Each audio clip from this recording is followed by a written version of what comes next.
When you go to a department store, they're generally obligated to sell you the thing that's going to make them the most money. If they're not based on commission, you're not really going to get intimate service with them. They're not really going to get to know you that well because it's going to be a passing relationship.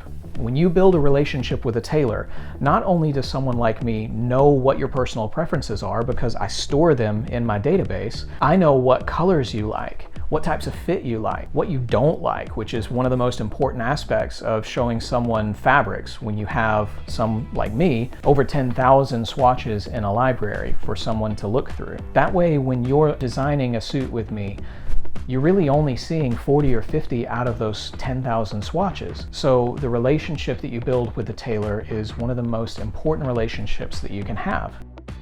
Book your fitting at floridasuitguy.com.